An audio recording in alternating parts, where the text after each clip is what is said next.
Deixa eu fazer uma pergunta simples.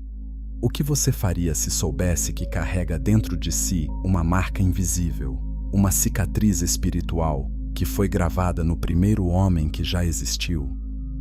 Gênesis 3:19 nos diz que Deus declarou a Adão que do pó viemos e ao pó voltaremos. Mas será que essa foi toda a verdade revelada naquele momento? A maioria das pessoas assume que sabemos tudo sobre Adão porque lemos Gênesis. Mas textos antigos, preservados por comunidades cristãs e tradições judaicas, sugerem que havia muito mais acontecendo nos últimos dias do primeiro homem. Nesta história, vamos caminhar juntos por 3 revelações.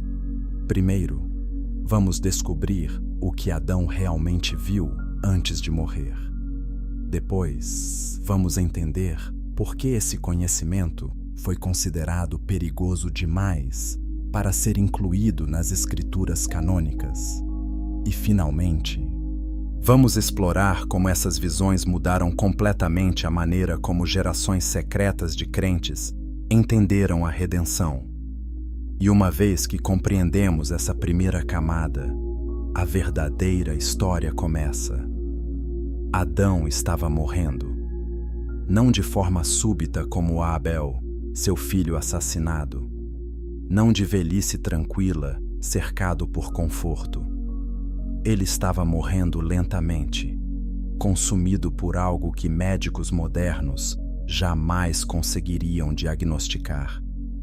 As Escrituras nos dizem que Adão viveu 930 anos antes de seu último suspiro, mas tradições apócrifas, preservadas em textos como a vida de Adão e Eva e o Apocalipse de Moisés, pintam um quadro muito mais perturbador de seus dias finais. Ele não estava apenas envelhecendo, ele estava sendo consumido por dentro. Seth, seu filho, observava o pai definhar dia após dia. A pele de Adão, que segundo antigas tradições brilhava com uma luz divina antes da queda, agora pendia como pano desbotado. Seus olhos, que uma vez contemplaram o rosto de Deus sem medo no jardim do Éden, agora lacrimejavam constantemente. Mas não eram lágrimas de dor física. Seth percebia algo diferente. Eram lágrimas de memória, lágrimas de conhecimento, lágrimas de um segredo que queimava para ser contado antes que a morte selasse os lábios do primeiro homem para sempre. A tradição cristã oriental preservou uma narrativa fascinante. Adão chamou todos os seus filhos e filhas para perto de seu leito de morte. Eles se reuniram, centenas deles, talvez milhares, porque Gênesis 5:4 nos diz que Adão gerou filhos e filhas durante séculos. Mas quando chegou o momento de falar, Adão pediu que todos saíssem, exceto Sete. Por quê? O que havia de tão secreto, tão sagrado ou tão perigoso que apenas um filho poderia ouvir? Estudiosos debatem essa escolha há séculos. Alguns argumentam que Seth foi escolhido porque era o filho da promessa, aquele que substituiria Abel e continuaria a linhagem justa que levaria a Noé e eventualmente a Cristo.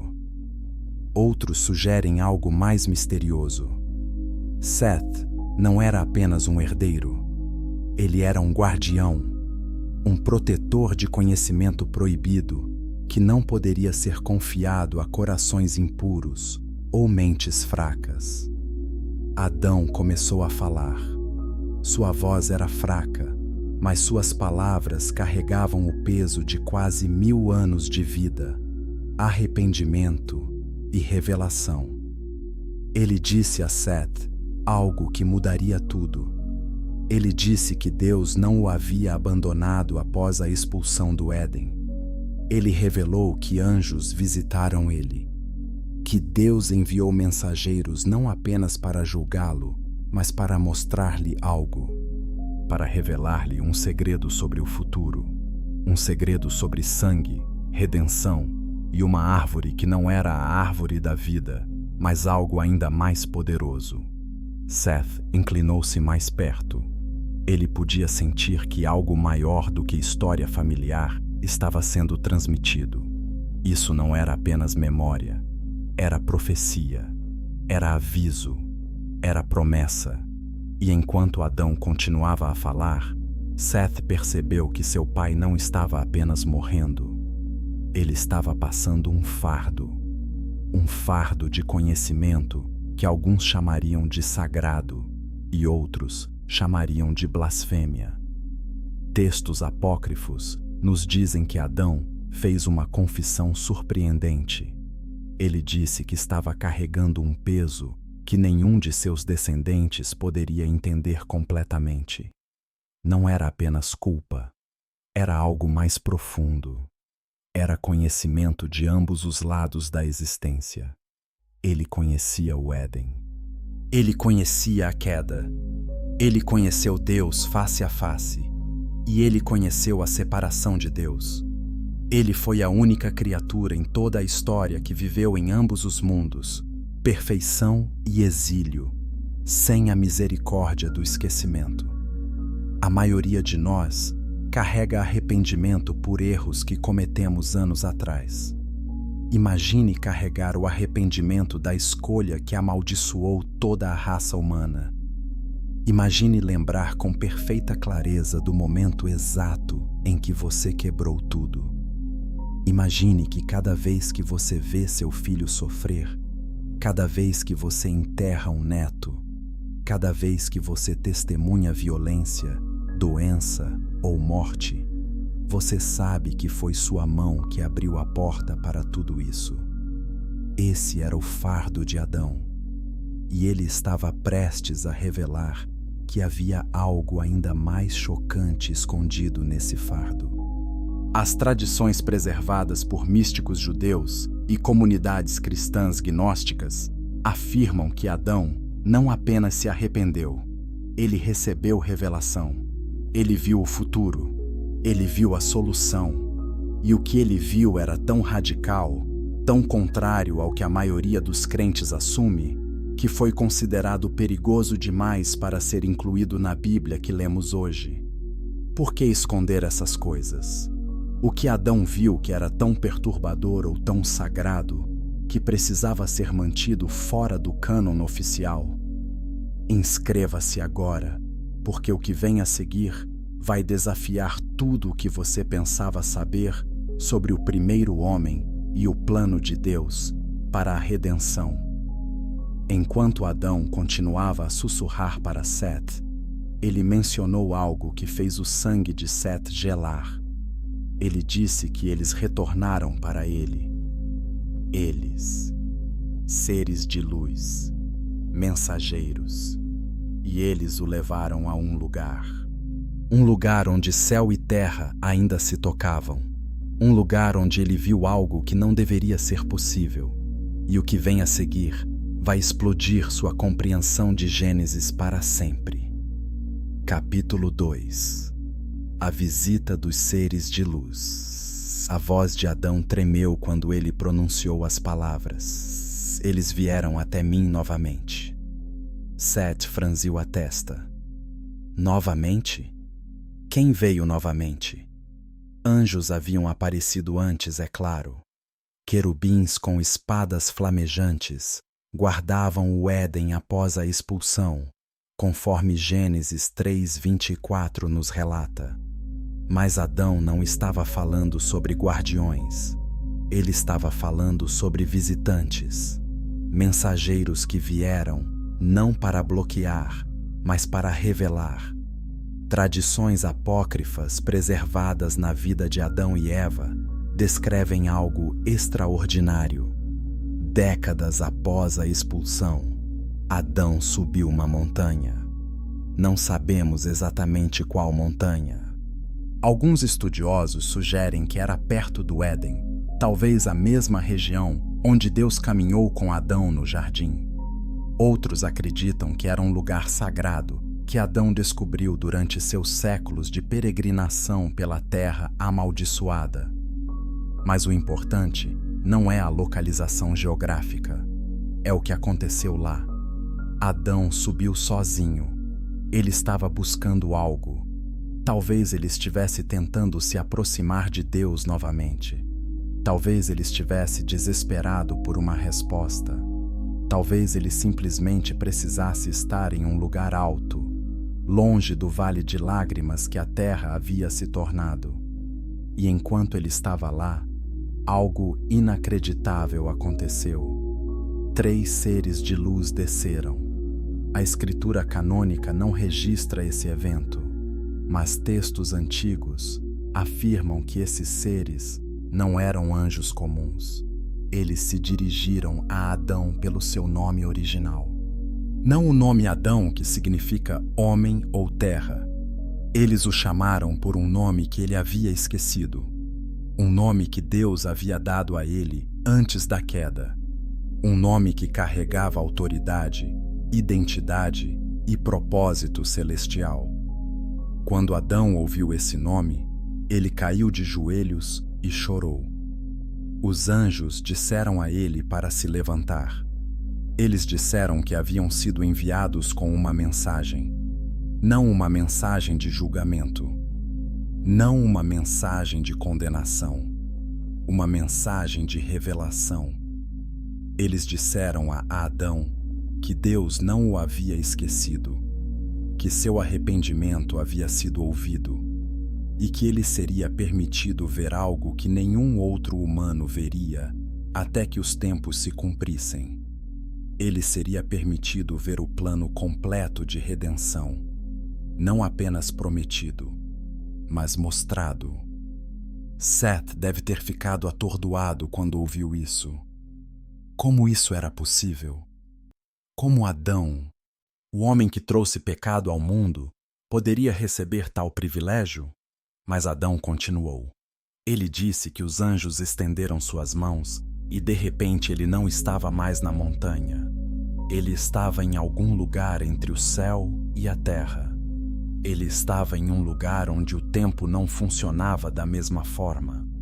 Ele podia ver o passado e o futuro simultaneamente. Ele podia ver o Éden como era. E ele podia ver algo mais. Algo que ainda não havia acontecido, mas que era tão real quanto qualquer coisa que ele já havia tocado. Os anjos mostraram a Adão uma visão. Eles mostraram a ele uma mulher vestida de luz. Ela estava de pé em um jardim, mas não o Éden, outro jardim. E ela segurava uma criança. A criança brilhava com uma glória que Adão reconheceu instantaneamente. Era a mesma glória que ele havia perdido quando pecou. A mesma luz divina que havia sido retirada de sua pele. Mas essa criança carregava ainda mais.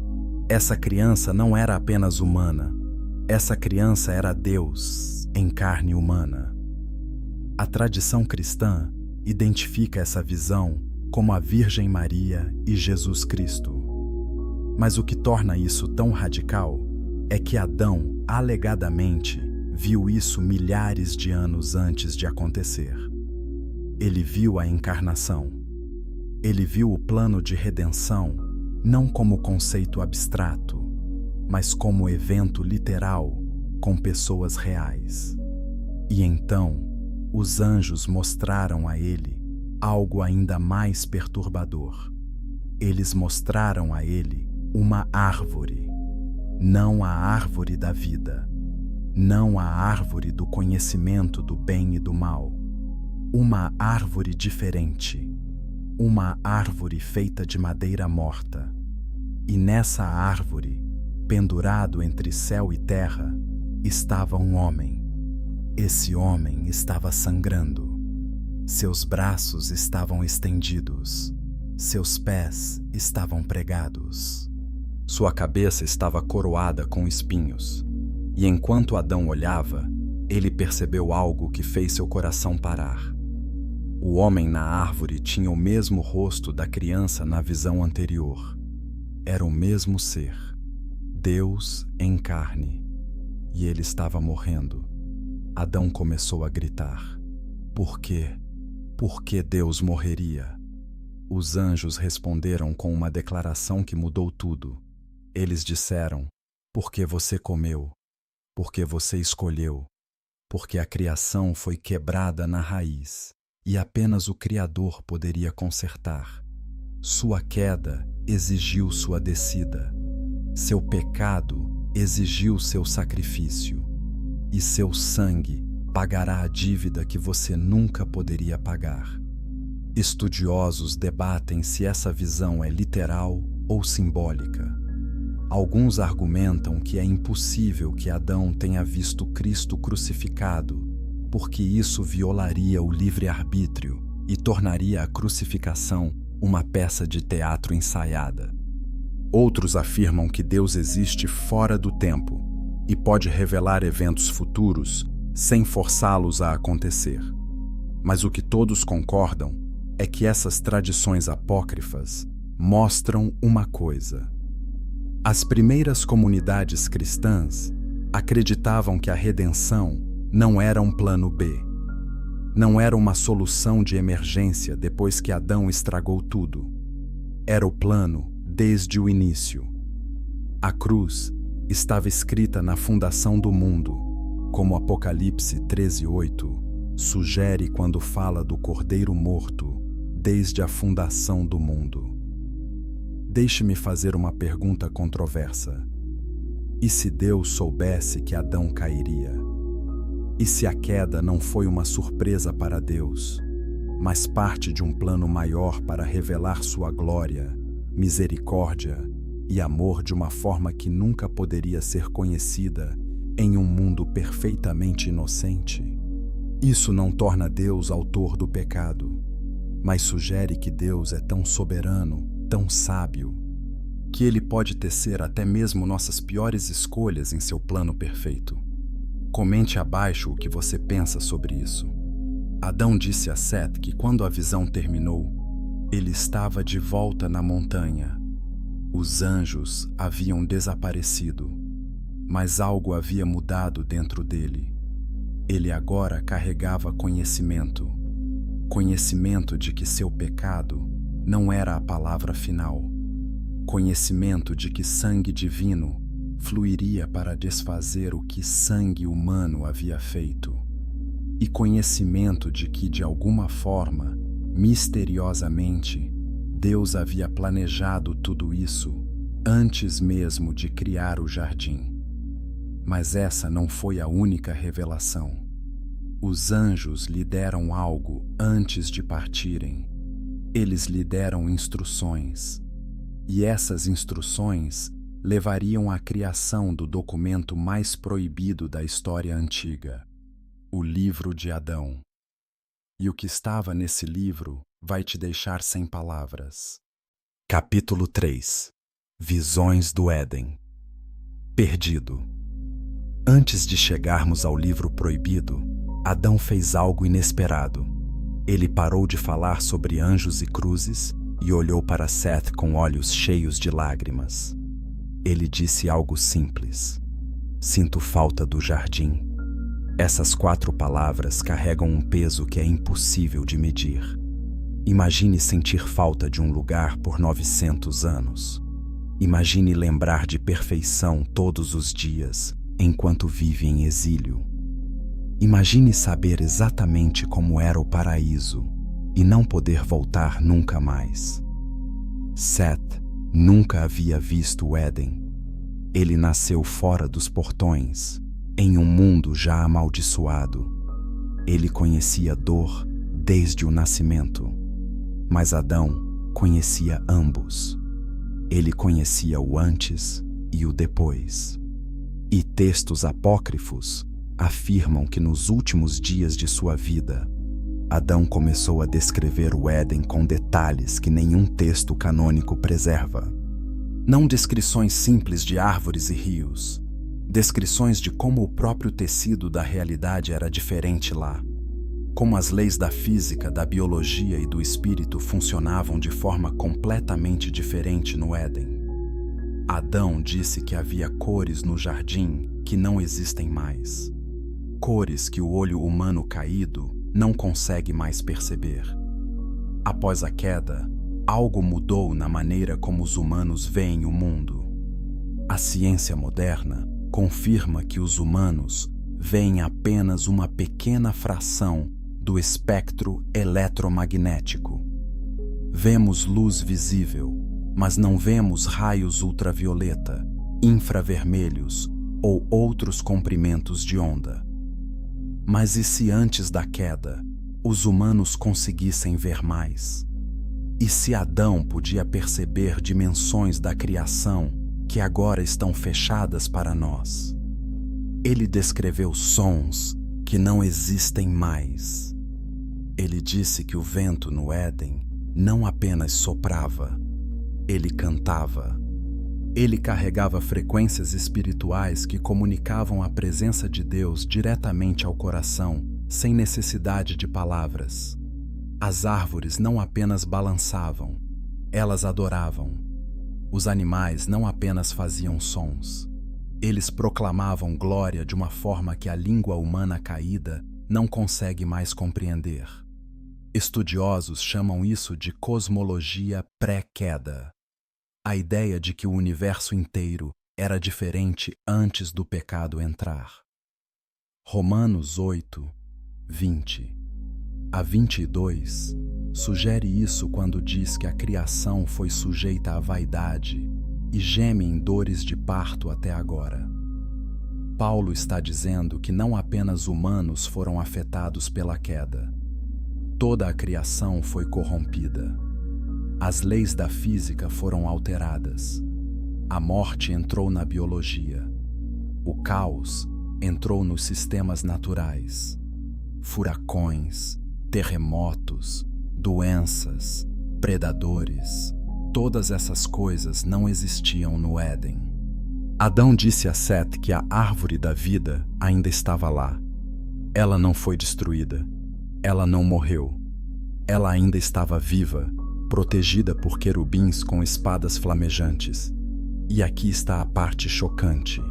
Adão afirmou que a árvore ainda o chamava, mesmo depois de 900 anos, mesmo no leito de morte.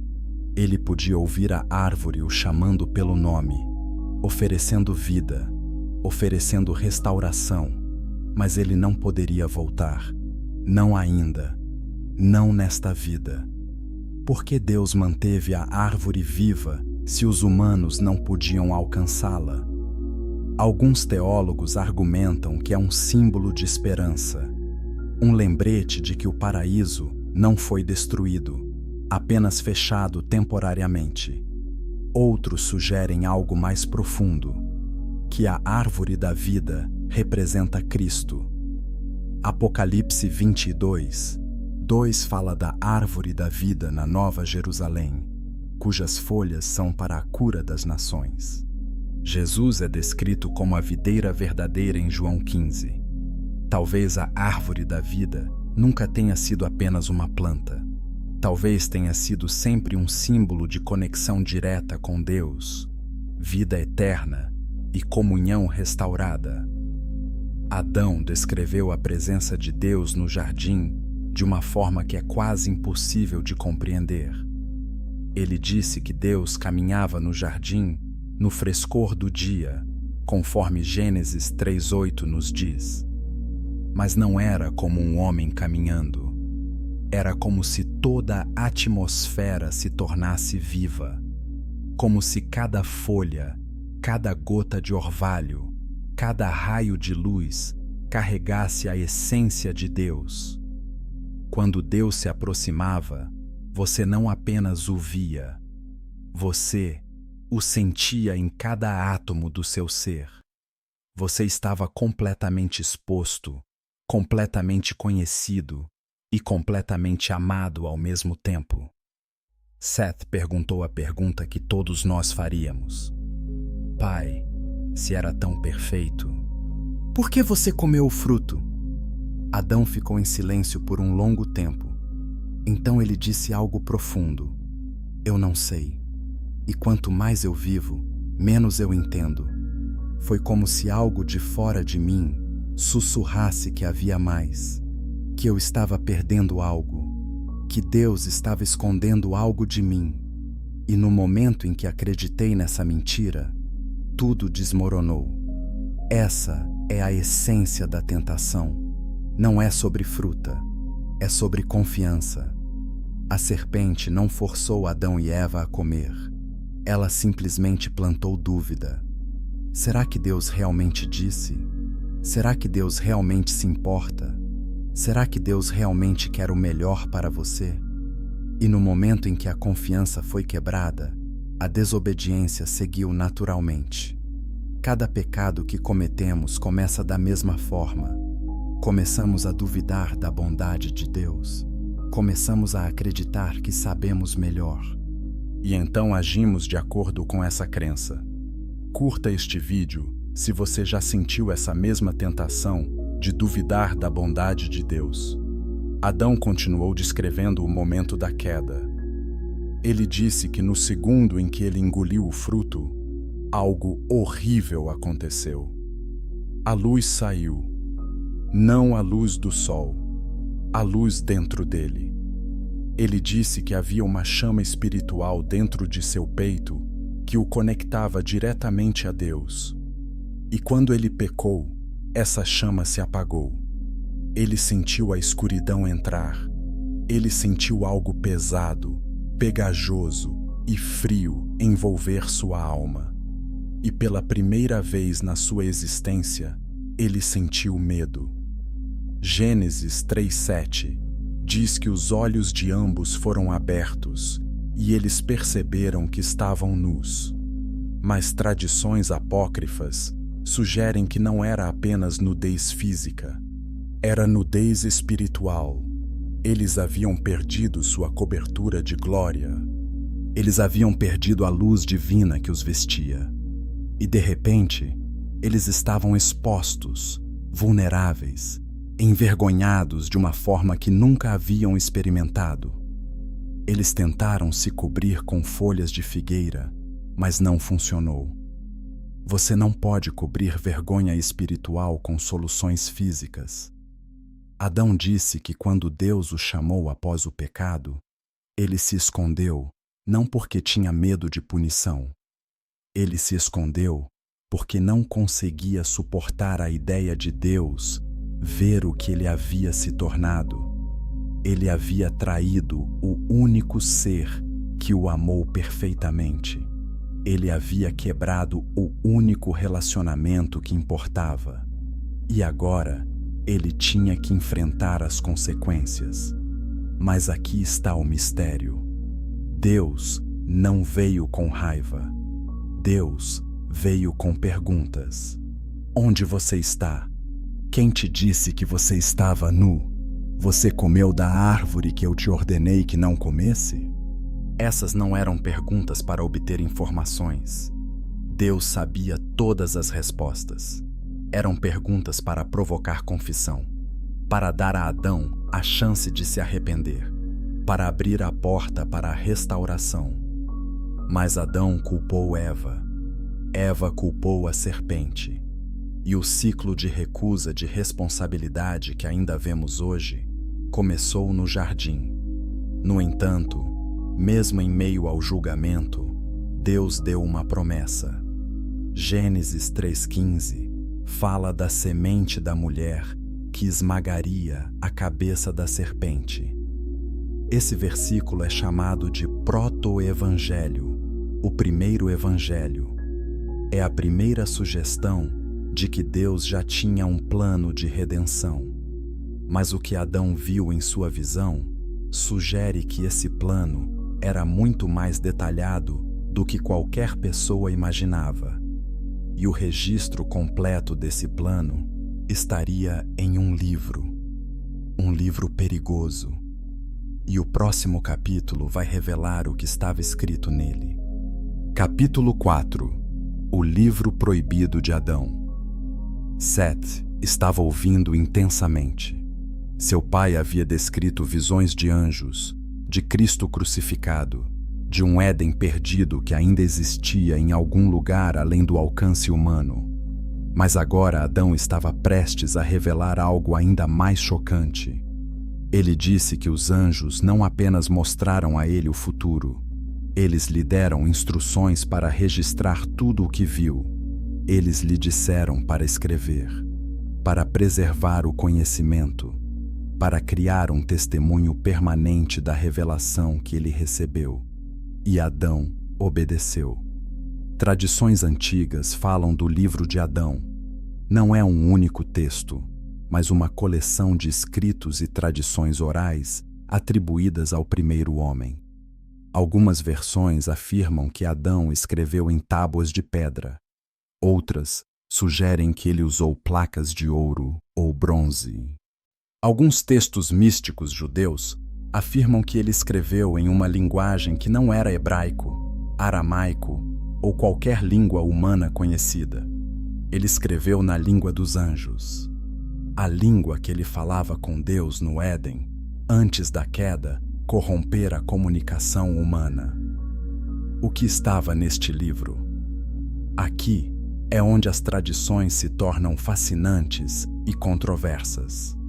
Algumas fontes afirmam que o livro continha os nomes de todos os anjos no céu, não apenas os nomes conhecidos como Miguel, Gabriel e Rafael, mas nomes de anjos que nunca foram revelados publicamente, nomes que carregavam autoridade espiritual, nomes que podiam comandar forças celestiais, nomes que, nas mãos erradas, poderiam ser usados para invocar poderes que não deveriam ser invocados. Isso soa como magia ou ocultismo, e muitos estudiosos rejeitam essas tradições por essa razão. Mas há uma perspectiva diferente. Em culturas antigas, nomes não eram apenas rótulos. Nomes carregavam essência, identidade e autoridade.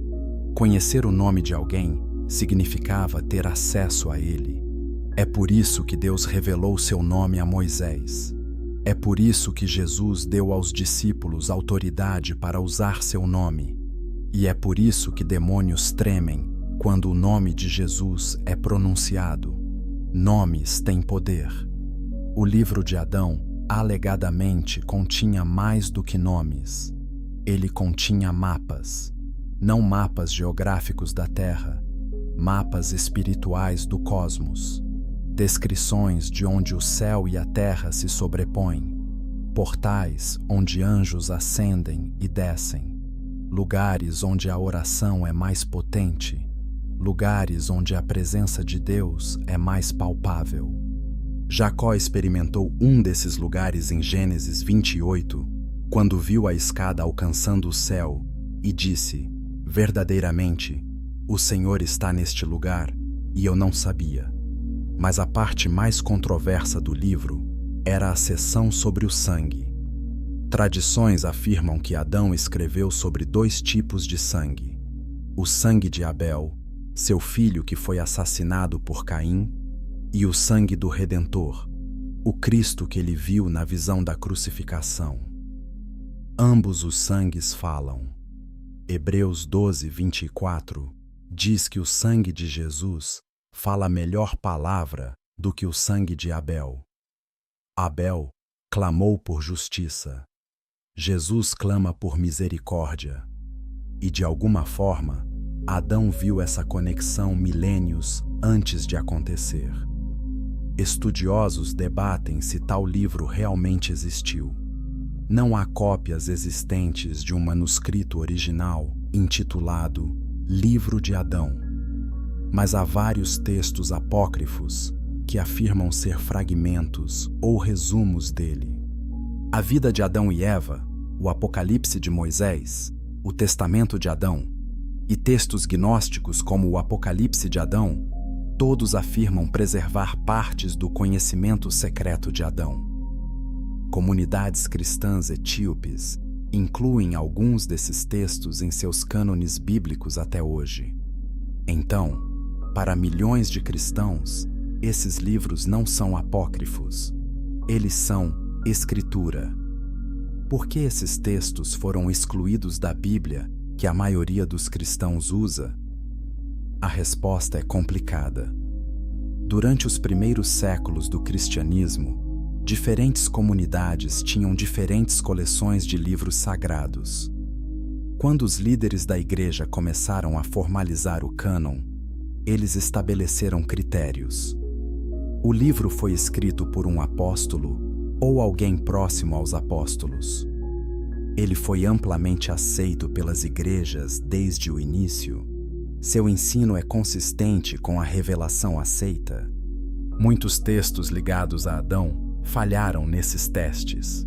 Eles eram considerados tardios demais, com autoria incerta demais, ou teologicamente problemáticos demais para serem incluídos. Mas aqui está a questão. Só porque algo não está na Bíblia, não significa que seja falso. E só porque algo está na Bíblia, não significa que tudo o que Deus fez foi registrado. João 21, 25 diz que se todas as coisas que Jesus fez fossem escritas, o mundo inteiro não poderia conter os livros que seriam escritos. Se isso é verdade sobre 3 anos do ministério de Jesus, quanto mais é verdade sobre milhares de anos de história humana? Quanta revelação, quantos milagres, quantas interações divinas não foram registradas ou foram perdidas com o tempo? Compartilhe este vídeo com alguém que precisa ouvir isso. Adão disse a Seth que o livro não era para todos. Ele foi claro. O conhecimento contido nessas páginas era perigoso. Não perigoso porque era falso. Perigoso porque era poderoso. Nas mãos de um coração impuro, esse conhecimento poderia ser usado para fins egoístas. Poderia ser torcido em feitiçaria. Poderia ser transformado em manipulação espiritual. Portanto, Adão instruiu Seth a guardar o livro, a protegê-lo, a transmiti-lo apenas aos justos, apenas àqueles cujos corações estavam alinhados com Deus. Textos místicos, judeus, afirmam que o livro de Adão foi transmitido secretamente através das gerações, de Seth para Enoque, de Enoque para Noé, de Noé para Sem, de Sem para Abraão, e assim por diante. Cada geração tinha um guardião, um protetor da tradição secreta, e esses guardiões eram responsáveis por garantir que o conhecimento não caísse em mãos erradas. Mas aqui está o mistério. Se o livro era tão importante, onde ele está agora? Foi perdido? Foi destruído? Foi escondido? Ou ele ainda existe, guardado em algum mosteiro secreto ou biblioteca oculta, esperando o momento certo para ser revelado? Alguns teóricos da conspiração afirmam que o Vaticano possui o livro original trancado em arquivos secretos. Outros sugerem que ele foi destruído intencionalmente pelos líderes da igreja que queriam controlar o conhecimento espiritual. Mas a explicação mais provável é mais simples. O livro, se existiu fisicamente, provavelmente foi perdido nas muitas catástrofes que destruíram textos antigos. O dilúvio, a destruição de Sodoma e Gomorra, a conquista de Canaã, o exílio babilônico, a destruição de Jerusalém, todos esses eventos resultaram na perda de inúmeros documentos. O que sobreviveu são memórias, tradições orais, fragmentos. E o mais poderoso de tudo, a verdade que está codificada na narrativa canônica, mesmo que os detalhes estejam ocultos. Adão disse a Seth algo importante. Ele disse que o livro era apenas um registro. A verdadeira revelação não estava na tinta ou na pedra, estava no coração, estava no relacionamento com Deus, estava na capacidade de ouvir a voz de Deus diretamente. O livro era uma ferramenta, um guia, mas nunca deveria substituir a comunhão pessoal com o Criador. Isso é crucial, porque nós, humanos, amamos transformar revelação em religião. Amamos criar sistemas, rituais, livros e doutrinas. Mas Deus quer relacionamento. Ele quer que o conheçamos, não apenas saibamos sobre ele. Adão descreveu uma seção específica do livro que ele considerava a mais sagrada: a seção sobre a cruz. Ele disse que depois da visão, onde viu Cristo crucificado, os anjos explicaram o significado. Eles disseram que a árvore da cruz era a reversão da árvore do pecado. Adão comeu de uma árvore e trouxe morte.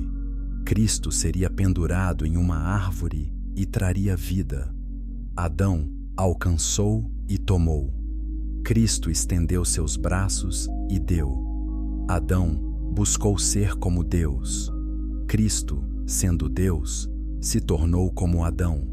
É uma troca divina, uma inversão cósmica.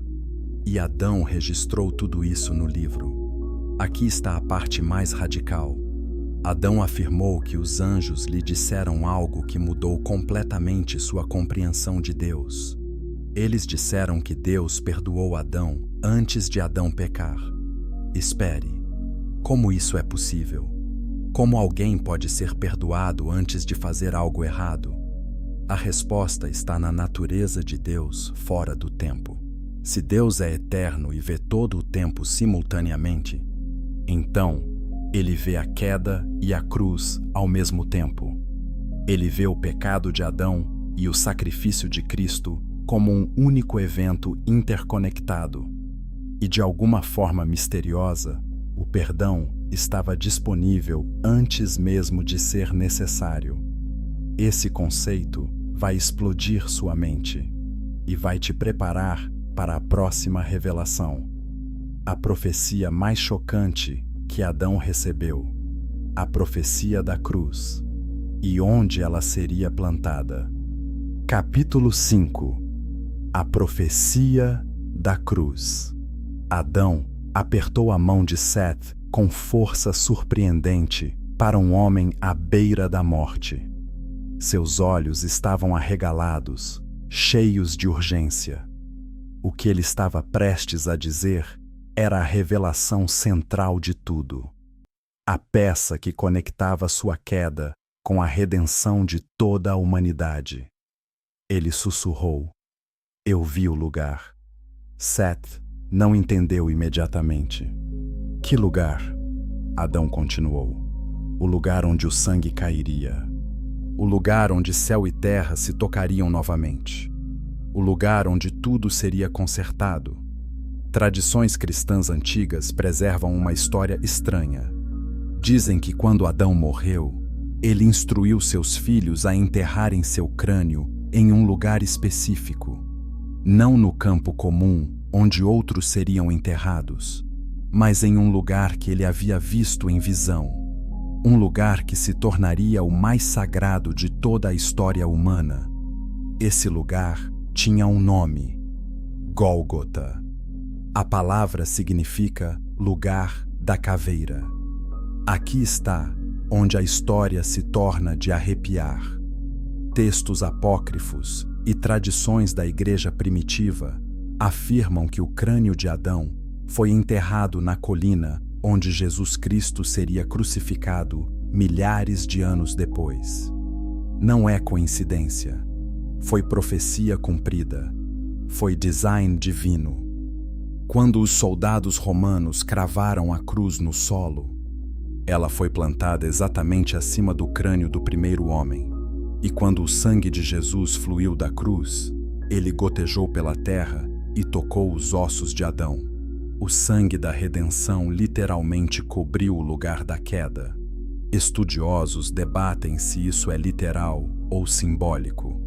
Alguns argumentam que é impossível saber onde Adão foi enterrado, ou mesmo se ele realmente instruiu que seu crânio fosse colocado lá. Mas o simbolismo é inegável. Quer seja literal ou metafórico, a mensagem é clara. Cristo morreu para desfazer o que Adão fez. A cruz foi plantada no lugar da caveira para simbolizar que a morte estava sendo conquistada onde a morte começou.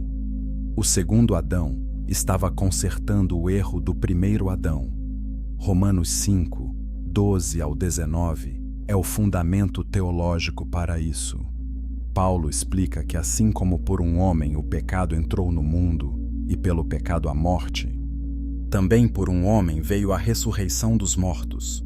Porque assim como em Adão todos morrem, também em Cristo todos serão vivificados. Paulo está dizendo que Adão e Cristo são figuras paralelas. Adão representa a humanidade caída. Cristo representa a humanidade redimida. E o que Adão quebrou, Cristo consertou. Mas a visão de Adão foi ainda mais específica. Ele não viu apenas um homem morrendo em uma cruz. Ele viu os detalhes. Ele viu os pregos. Ele viu os espinhos. Ele viu a lança que perfuraria o lado de Jesus. Ele viu o sangue e a água fluindo. E ele entendeu o significado. O sangue era para perdão. A água era para purificação. Juntos, eles representavam expiação completa e transformação. Não apenas perdão do pecado, mas libertação do poder do pecado. Deixe-me fazer uma pergunta provocativa. Se Adão realmente viu a crucificação em visão, o que ele sentiu? Ele sentiu alívio porque sabia que seria perdoado? Ou ele sentiu horror porque sabia que o preço do seu pecado seria tão alto? Imagine assistir o Filho de Deus ser torturado até a morte e saber que foi por sua culpa. Isso não é apenas perdão, é amor esmagador. É misericórdia que ultrapassa a compreensão. Comente sua resposta abaixo. Tradições místicas levam isso ainda mais longe. Elas afirmam que quando o sangue de Jesus tocou o crânio de Adão sob a terra, algo sobrenatural aconteceu. O crânio absorveu o sangue, e naquele momento, Adão foi ressuscitado espiritualmente, não fisicamente. Seus ossos não se levantaram, mas sua alma, que havia estado em Sheol, esperando redenção, foi libertada. Ele foi a primeira alma resgatada da morte. Ele foi o primeiro a experimentar o poder da ressurreição de Cristo. Isso é consistente com 1 Pedro 3, 18 a 24, 6, que falam de Cristo pregando aos espíritos em prisão. A doutrina da descida de Cristo ao Hades ensina que entre sua morte e ressurreição, Jesus desceu ao reino dos mortos e libertou as almas dos justos que haviam estado esperando. Adão estaria entre eles. O primeiro pecador se tornaria um dos primeiros redimidos, e haveria uma simetria poética nisso. O primeiro a cair seria o primeiro a se levantar. Adão disse a Sete que os anjos explicaram algo mais. Eles disseram que o lugar do crânio se tornaria um portal, não um portal físico, mas um portal espiritual. Um lugar onde o véu entre céu e terra era mais fino. Um lugar onde orações eram ouvidas com mais clareza. Um lugar onde a presença de Deus repousava de uma forma especial. É por isso que cristãos têm venerado o local da crucificação por séculos. Não é superstição. É reconhecimento de que algo cósmico aconteceu lá. Hebreus 10, 19 a 20, diz que temos ousadia para entrar no santuário pelo sangue de Jesus, pelo novo e vivo caminho que Ele nos inaugurou através do véu. O véu no templo rasgou de alto a baixo quando Jesus morreu. O acesso a Deus foi aberto, mas não apenas no Templo de Jerusalém. O acesso foi aberto cosmicamente. Onde quer que haja fé no sangue de Cristo, há acesso ao Pai. A cruz em Gólgota inaugurou uma nova era de comunhão entre Deus e a humanidade. Adão disse que viu multidões. Não apenas ele, mas milhões de almas, todos de pé diante da cruz, todos diferentes em época, cultura, língua e pecado, mas todos unidos por uma coisa. Todos foram lavados pelo sangue, todos foram redimidos pelo sacrifício. E todos cantavam a mesma canção, uma canção de gratidão, adoração e admiração direcionada ao Cordeiro que foi morto. Essa é uma imagem de Apocalipse 5, 9 a 10, onde toda criatura no céu e na terra canta digno é o Cordeiro. Mas aqui está o mistério. Se Adão viu tudo isso antes de morrer, ele morreu em paz? Ou ele morreu ainda carregando o peso da culpa? A resposta está na próxima revelação. Porque Adão não falou apenas sobre a cruz. Ele falou sobre algo mais profundo, algo mais escuro, algo que todo humano carrega, mas poucos entendem: a maldição invisível. E uma vez que entendemos isso, tudo faz sentido. Capítulo 6. A maldição invisível. Seth notou algo estranho enquanto seu pai falava. Adão não parecia apenas fisicamente doente. Ele parecia atormentado, como se algo estivesse queimando dentro dele. E então Adão disse algo que fez Seth recuar. Ele disse: há um fogo em mim que nunca se apaga, e não é sagrado. Seth ficou confuso. Que tipo de fogo? Adão explicou. Não é um fogo que você pode ver. Não é um fogo que queima carne. É um fogo espiritual, uma distorção, uma corrupção que foi gravada na minha alma no momento em que eu desobedeci. E eu a passei para você, para todos os meus filhos, para toda a raça humana.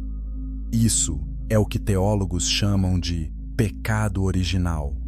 Não é apenas culpa herdada, é uma natureza corrompida, é uma inclinação ao pecado que está embutida em todo ser humano desde a concepção. Davi confessou isso no Salmo 51, 5, quando disse: eis que em iniquidade fui formado, e em pecado me concebeu minha mãe. Davi não estava dizendo que o ato sexual era pecaminoso. Ele estava dizendo que a natureza pecaminosa foi transmitida desde o início da sua vida. Isso veio de Adão. Adão descreveu isso como uma marca, não uma marca física que você pode ver no espelho, uma marca espiritual que infecta o coração, a mente e a vontade. Ele disse que antes da queda, seu coração estava naturalmente inclinado a amar a Deus e obedecer. Não exigia esforço, não exigia disciplina. Era tão natural quanto respirar. Mas depois da queda, algo inverteu. Seu coração se tornou naturalmente inclinado ao egoísmo, orgulho e rebelião. Obedecer a Deus tornou-se uma luta. Amar a Deus tornou-se um esforço. E resistir ao pecado tornou-se quase impossível. Paulo descreve essa luta em Romanos 7, 18 a 19. Ele diz: eu sei que em mim, isto é, na minha carne, não habita bem algum, pois o querer o bem está em mim, mas o efetuá-lo não está.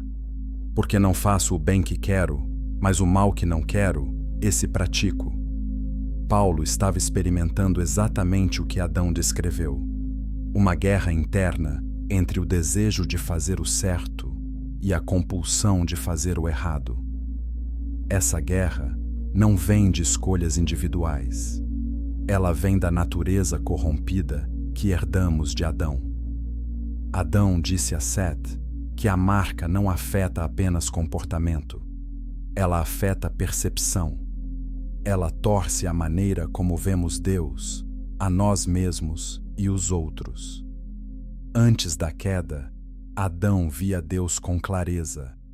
Ele conhecia o caráter de Deus perfeitamente. Mas depois da queda, dúvida entrou, medo entrou, vergonha entrou. E de repente, Adão começou a projetar suas próprias falhas em Deus. Ele começou a imaginar que Deus era duro, injusto, exigente, quando na realidade, Deus não havia mudado. Adão é que havia mudado. Sua capacidade de ver Deus corretamente foi corrompida. Isso explica por que tantas pessoas lutam para confiar em Deus. Não é porque Deus seja indigno de confiança. É porque nosso mecanismo interno de percepção está quebrado. Estamos vendo através de uma lente distorcida. E até que essa lente seja limpa pelo Espírito Santo, continuaremos vendo Deus de forma errada. Continuaremos duvidando de sua bondade. Continuaremos resistindo à sua vontade.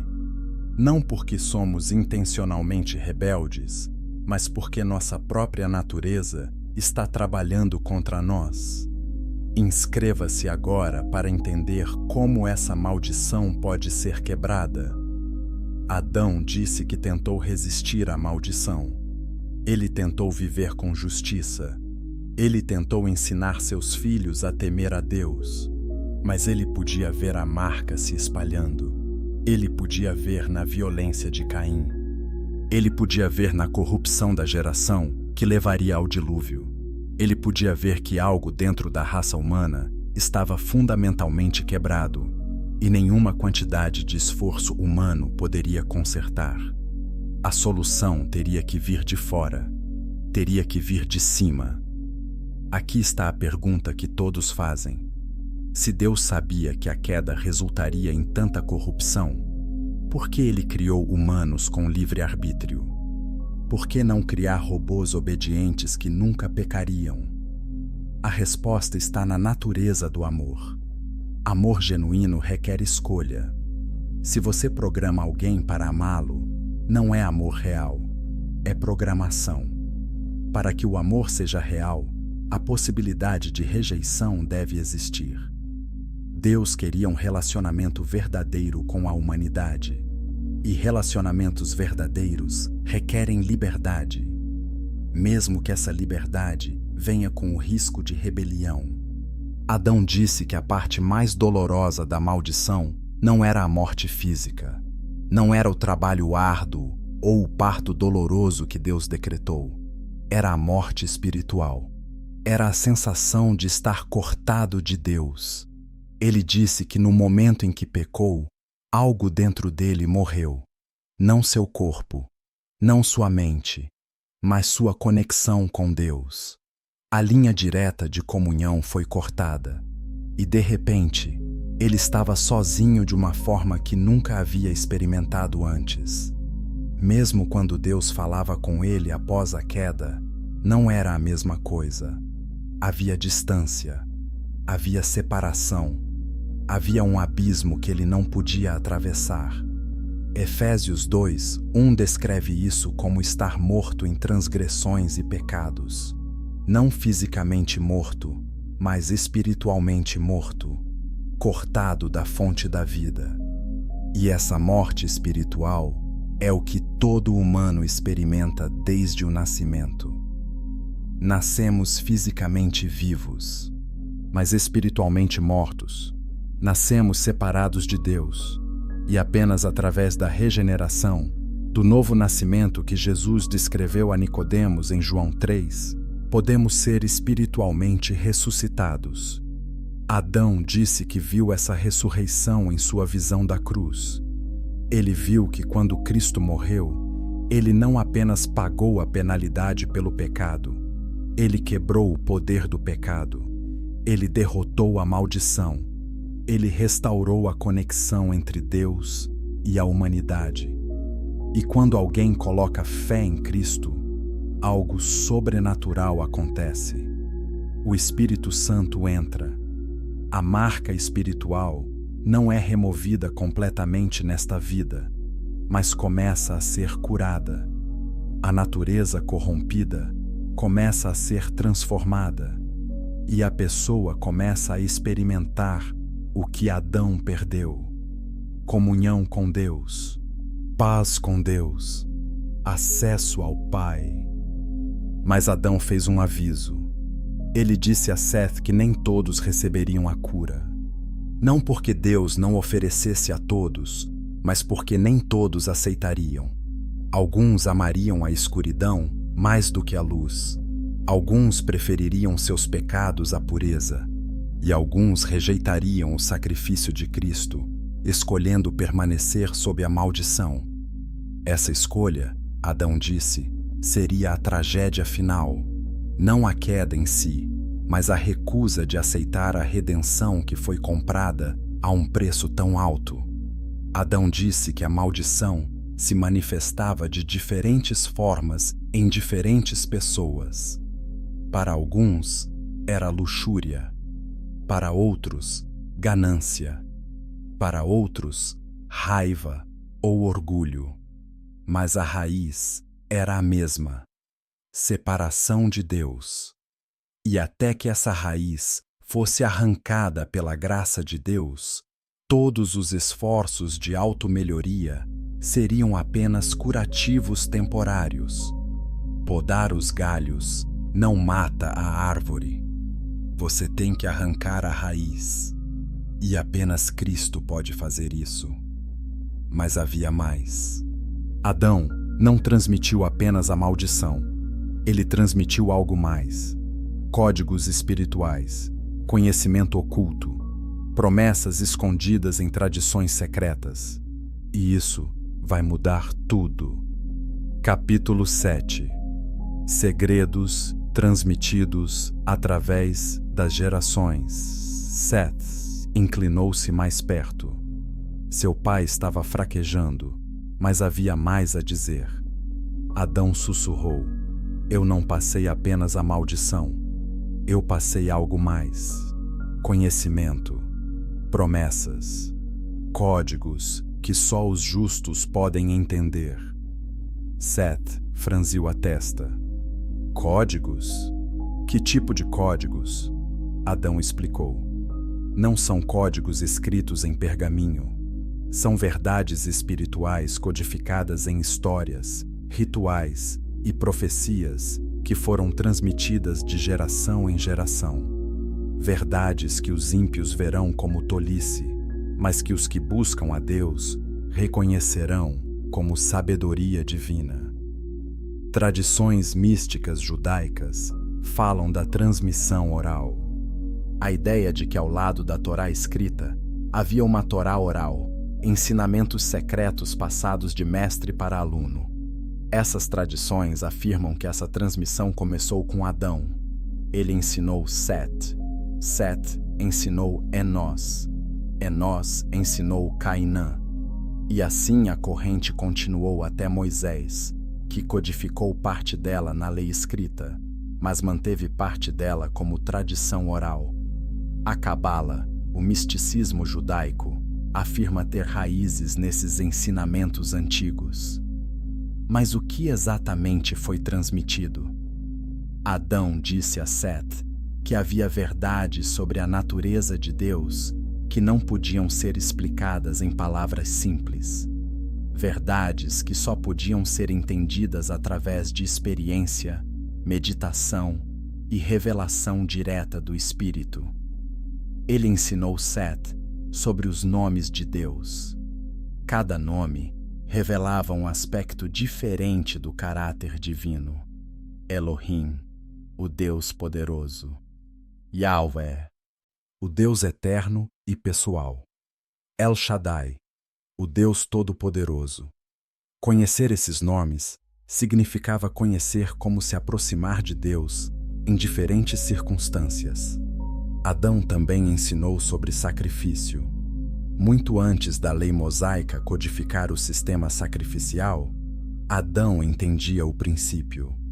Ele sabia que sem derramamento de sangue não há remissão de pecados, como Hebreus 9:22 afirma. Quando Deus matou animais para cobrir a nudez de Adão e Eva, em Gênesis 3:21, ele estava ensinando uma lição profunda. Pecado resulta em morte, mas a morte de um substituto inocente pode cobrir o pecador. Esse princípio foi transmitido a Abel, que ofereceu um sacrifício aceitável. Caim rejeitou e ofereceu frutas, e seu sacrifício foi rejeitado. Curta e compartilhe se você está começando a ver as conexões ocultas. Adão ensinou sobre a vinda do Redentor. Ele não apenas viu a visão da cruz, ele recebeu promessas que foram ecoadas através da Escritura. A promessa de Gênesis 3:15, que a semente da mulher esmagaria a cabeça da serpente. A promessa de que um descendente viria para desfazer a maldição. E Adão ensinou seus filhos a vigiar, a esperar, a procurar por sinais da vinda do prometido. Cada geração esperava que talvez o Redentor nascesse em seu tempo. Enoque, o sétimo de Adão, recebeu conhecimento extraordinário. Gênesis 5:24 diz que Enoque andou com Deus e não estava mais, porque Deus o levou. Ele não morreu, ele foi trasladado. E tradições afirmam que durante sua caminhada com Deus, Enoque foi levado ao céu e mostrado segredos cósmicos. Ele viu o trono de Deus, ele viu anjos, ele viu o juízo vindouro, ele viu a Nova Jerusalém e ele registrou tudo em um livro. O livro de Enoque, que foi preservado e citado até no Novo Testamento. Judas 1:14 cita Enoque diretamente. Noé recebeu conhecimento de julgamento e salvação. Deus revelou a ele que um dilúvio destruiria a terra. Mas Deus também deu instruções específicas para construir uma arca, não apenas um barco, um símbolo de salvação através do julgamento. Hebreus 11:7 diz que Noé, advertido por Deus sobre coisas ainda não vistas, movido de santo temor, construiu a arca para a salvação de sua casa. Noé estava operando em conhecimento revelado, conhecimento que foi transmitido desde Adão. Abraão recebeu a promessa da aliança. Deus disse que através de sua descendência, todas as nações da terra seriam abençoadas. Essa promessa não veio do nada. Ela foi o cumprimento das promessas anteriores. A semente prometida a Adão. A linhagem preservada através de Seth, Enoque e Noé. Tudo estava levando a Abraão e, através dele, a Isaque, Jacó, Judá e, eventualmente, a Cristo. Gálatas 3:16 confirma isso, dizendo que as promessas foram feitas a Abraão e a sua descendência, que é Cristo. Moisés recebeu a lei, mas não era apenas uma lista de regras. Era um sistema codificado de adoração, sacrifício e comunhão com Deus que refletia verdades mais profundas. O tabernáculo era um mapa do cosmos. O Santo dos Santos representava a presença de Deus. O véu representava a separação causada pelo pecado. O altar de bronze representava julgamento. O propiciatório representava misericórdia. Cada detalhe apontava para realidades espirituais que Adão havia visto em visão. Os profetas receberam revelações sobre o Messias vindouro. Isaías viu o servo sofredor que seria ferido por nossas transgressões e moído por nossas iniquidades. Ele viu que o castigo que nos traz a paz estava sobre ele, e pelas suas feridas fomos sarados. Daniel viu cronogramas. Ele profetizou as 70 semanas que levariam à vinda do ungido. Zacarias viu o rei vindo humildemente, montado em um jumento. Miquias identificou Belém como o lugar de nascimento. Tudo estava se alinhando. Tudo estava cumprindo o plano que Adão havia visto. Mas aqui está o segredo mais profundo. Adão não apenas transmitiu conhecimento sobre o Redentor, ele transmitiu uma mentalidade, uma maneira de ver o mundo. Ele ensinou seus descendentes a viverem como exilados, esperando pela restauração, a não se estabelecerem permanentemente neste mundo caído, mas a esperarem pelo mundo vindouro.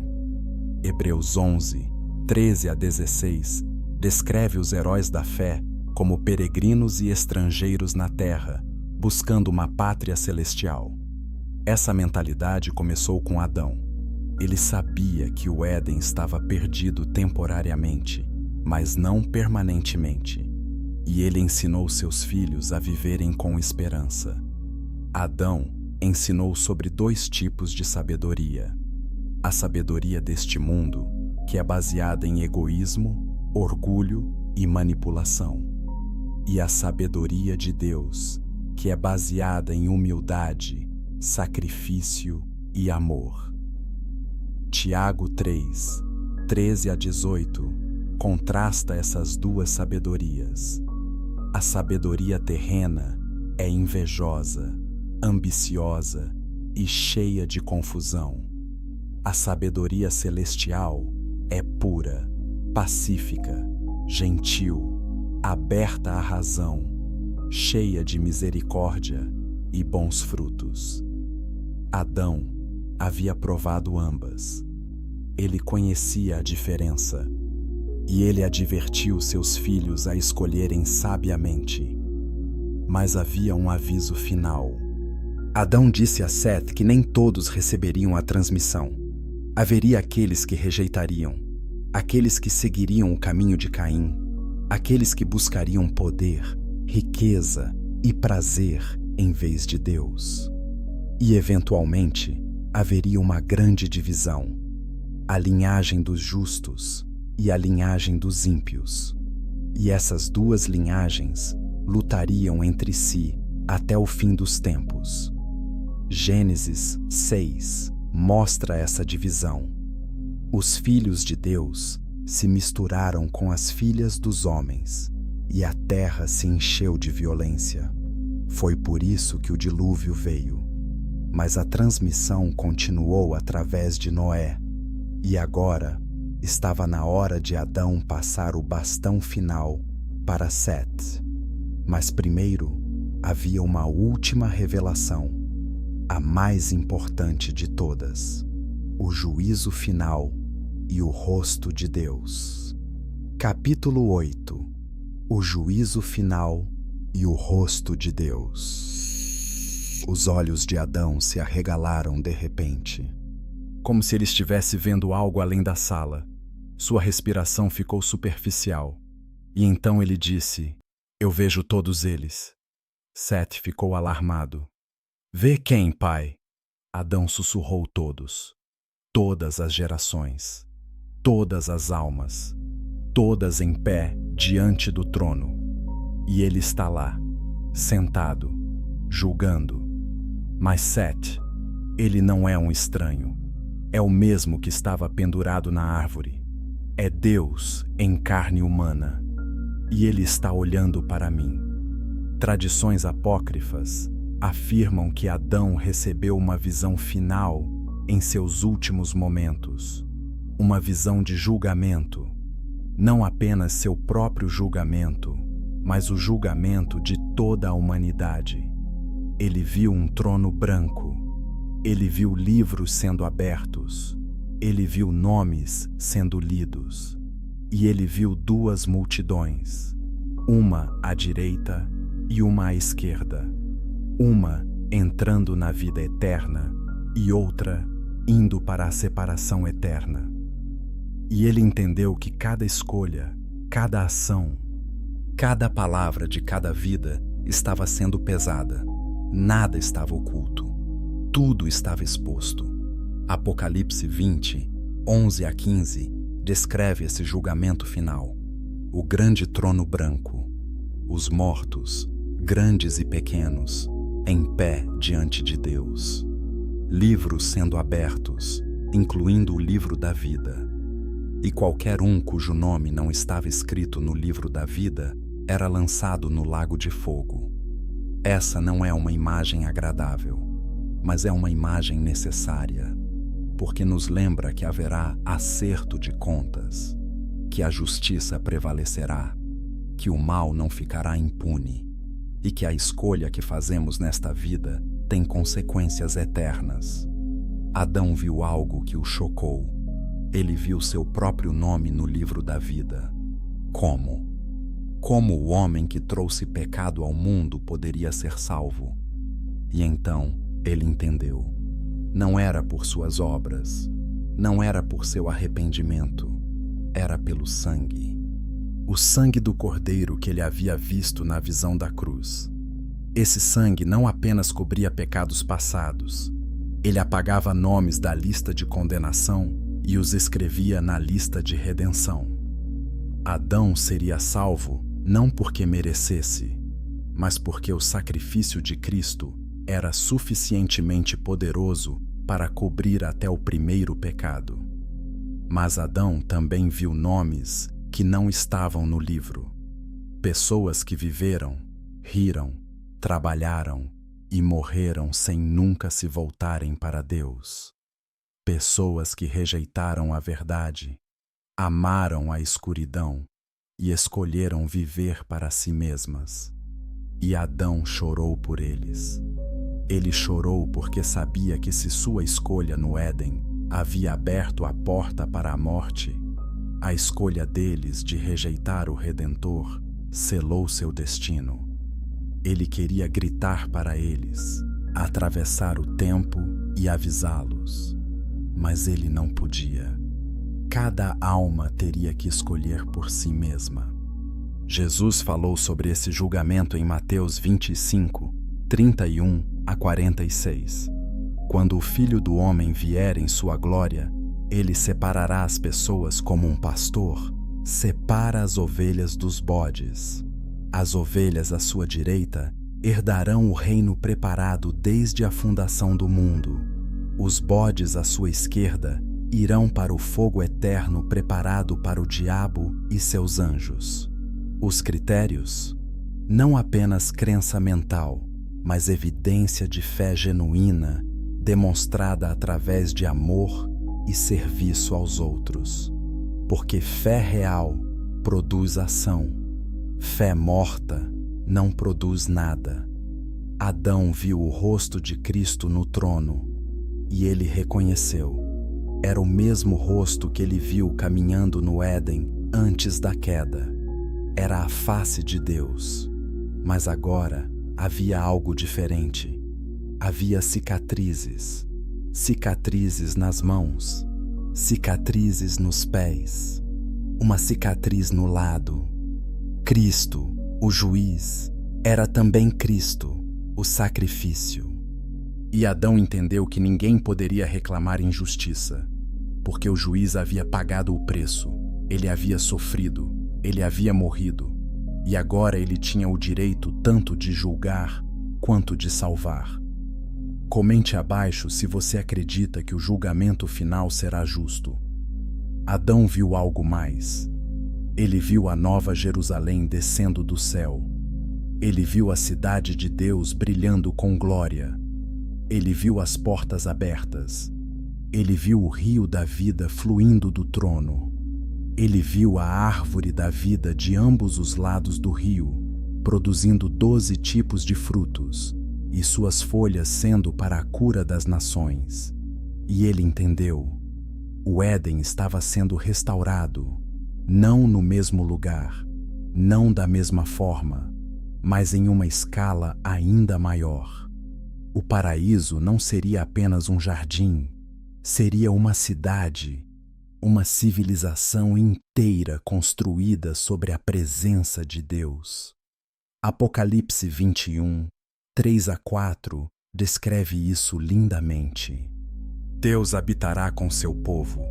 Ele enxugará toda lágrima de seus olhos. Não haverá mais morte, luto, choro ou dor, porque as coisas antigas passaram. Tudo será feito novo. E Adão viu isso. Ele viu que seu pecado não tinha a palavra final. Ele viu que a história não terminaria em tragédia, mas em triunfo. Ele viu que Deus não desistiria de sua criação, mas a resgataria, restauraria e a tornaria ainda melhor do que era no início. Mas aqui está a parte mais chocante. Adão viu que ele não estaria apenas lá. Ele estaria no trono, não como Deus, mas como parte da família real. Apocalipse 5:10 diz que Cristo nos fez reis e sacerdotes para nosso Deus, e reinaremos sobre a terra. Adão, o primeiro homem que caiu, seria restaurado não apenas a inocência, mas a glória. Ele reinaria com Cristo. Ele participaria da administração do novo céu e da nova terra. E tudo isso porque a graça de Deus é maior do que qualquer pecado. Adão disse a Sete que viu todos os redimidos ao redor do trono, pessoas de todas as tribos, línguas, povos e nações. Milhões deles, bilhões deles, todos vestidos de branco, todos segurando palmas, todos cantando. E a canção que eles cantavam era sobre o Cordeiro. Digno é o Cordeiro que foi morto de receber poder, riqueza, sabedoria, força, honra, glória e louvor. E Adão se juntou à canção. E enquanto ele cantava, ele percebeu que todo o seu sofrimento, toda a sua culpa, todo o seu arrependimento, tudo isso estava sendo transformado em adoração. Sua história de queda e redenção estava se tornando uma testemunha da misericórdia de Deus. Adão então disse algo profundo. Ele disse: Sete, eu vi o fim desde o início. E agora eu vejo que o fim é melhor do que o início. O Éden era perfeito, mas inocente. A nova Jerusalém será perfeita e testada. Seremos como Cristo, que aprendeu obediência através do sofrimento. Seremos purificados, provados e transformados. E nossa comunhão com Deus será mais profunda porque saberemos o custo da redenção. Saberemos quanto Ele nos amou.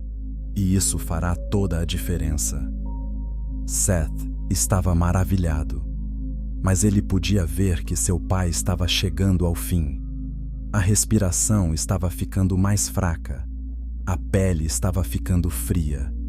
E então, Adão fez uma última coisa. Ele chorou, mas não de tristeza, de algo mais. E essa última lágrima carregaria o segredo final.